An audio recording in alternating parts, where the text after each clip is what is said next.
What's up, guys? Chemist here from Meanwhile the Man Cave. We take a look at all things pop culture, games, toys, or anything we think is cool. And today, we are taking a look at the 1/6 scale, sideshow exclusive, Arkham Origins Batman XE suit from Hot Toys. The Extreme Environment suit was worn by Batman in the Cold Cold Heart DLC for the Arkham Origins game. Bruce Wayne developed this bat suit to combat Victor Freeze and to survive in extreme environments, and to survive Mr. Freeze's cryo-vapor weapons. This armor had advanced insulation that did not add weight to the armor, and gave him access to heat-based weapons and fighting techniques, such as the thermo gloves and heat-based batarangs. The suit also had a self-contained oxygen tank that would allow Batman to breathe underwater or if he was trapped in ice, which also had the side effect of altering Batman's voice, making this one of the most unique suits in the Arkham games. Starting off, looking at the box, we've got a little XE suit artwork on here, which carries over onto the side. On the back, brief credits for the creation of this sculpt. And the artwork again carries over onto the side here, along with the title of the character here. Let's open this up. Got some window box packaging here. Basically some Arkham Origins Gotham art here on the side. And we're going to have a brief preview of the character here. So let's stop wasting time on this box and bust Batman out of this cardboard box.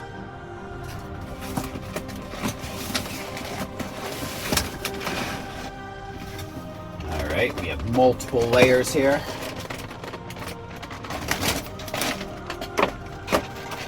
Appears to be about 3 to be exact.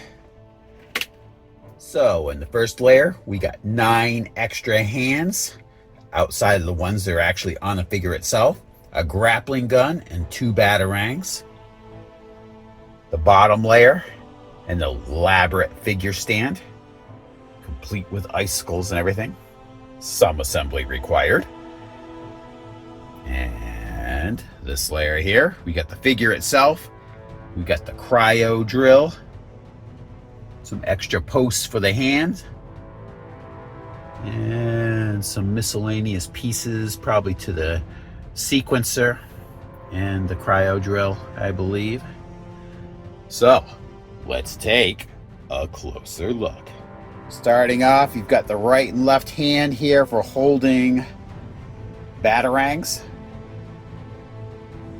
2 left and right open palmed hands here. Left and right fists, closed fists. Right and left gripping hands. And a right hand doing whatever this one is doing. Peace, man. I'm not sure what this one's going to be for.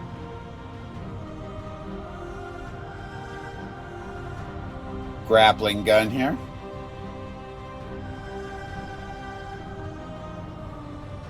And 2 batarangs. All right, the cryo drill. Some assembly required. There's that little place right here. You can put that piece in, and that inner part will spin. Or you can use the telescoped end to put in here.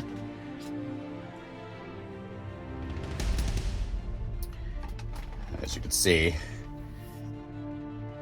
extends out the range on that quite a bit. You can also put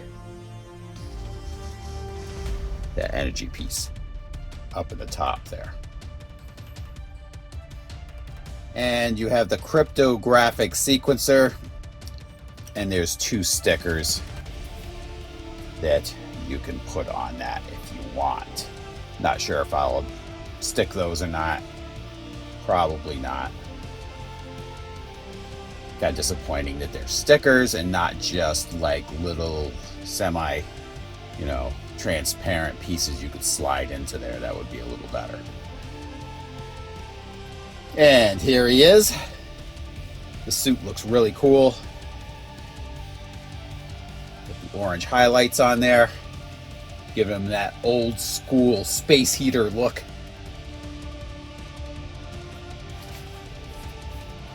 The armor all looks really nice on him. There will be a cape that we're going to put on him. I'm going to leave it off for right now while we check out his articulation and everything. The pants down here are all textured, almost like a canvas, which is kind of cool. Got the appearances of fabric or padding up here at the abdomen. Got scarring down here, that's pretty neat. Down on the knee pads. And then the spikes in the front of the boots for traction. Pretty cool. Just really nice details on this. So, let's start off with his articulation, starting with his head.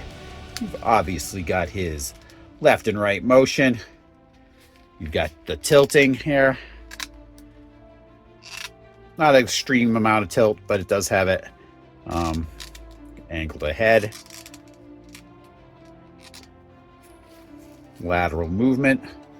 And this armor does move kind of freely, so you don't have to worry about that snapping off. Forward and back. And here also at the shoulder, there is some tilting there, some angling of the shoulder. So you can get a little more range of motion there. It seems really nice. And at his elbow, not an extreme amount of motion there.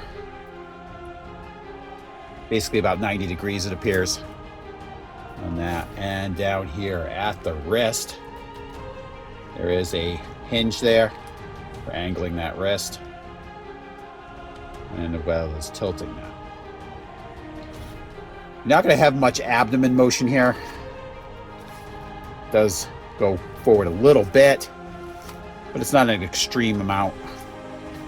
And some turning at the waist. Down here you have your lateral movement for his legs. Not a lot. It really pulls in that seam. You try to do too much there, so don't recommend that. And you've got your little bit forward and a little back. Again, it seems tight in this at the pants, so probably not good to do a lot of extreme motion with that. Got your knee joint.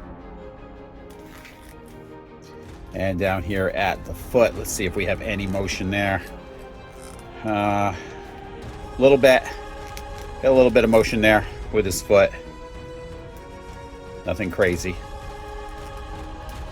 Let's see how all this plays out when we get him posed. I'm going to show you how to put on that cape right now. On the back, got your receptacles. And here's these parts. Just line those up. Goes in super easy.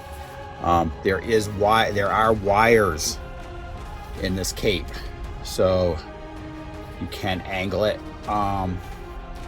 They don't seem like real strong wires, so it's going to be more or less just for making the cape flow.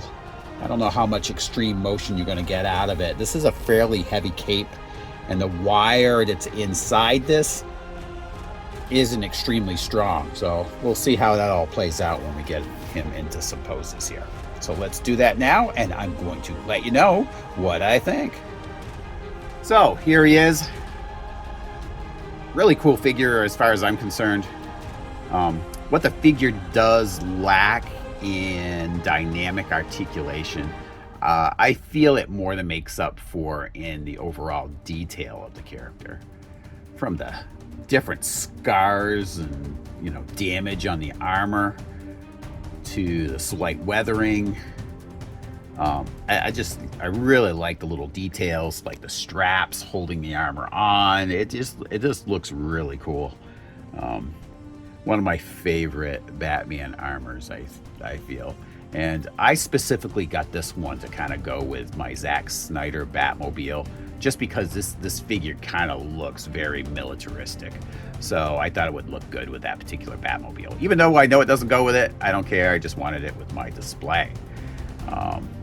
Like the Batarangs, how he holds the Batarangs, that's really cool. I like this figure stand. It's probably one of my favorite figure stands that I've gotten with my Hot Toys. I like the icicles and everything on there. That's really nice. And the fact that it's such an elaborate figure stand coming with a fairly large figure, I thought that was a plus for sure.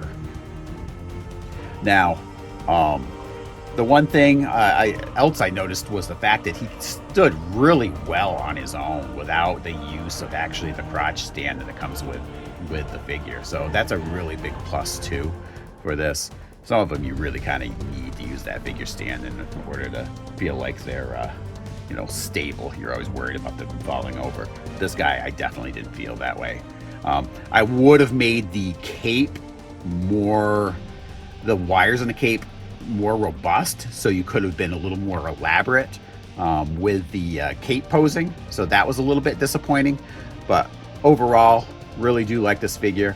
The other thing that they could have added was maybe the glowing eyes would have been kind of cool if they had given you a battery option to make its eyes glow. That might have been kind of a cool feature. But overall, I'm very happy to have this figure, and I want to thank you guys all for tuning in. If you can, please give us a like and subscribe. It does help others find our videos. And tune in every Tuesday at 9 a.m.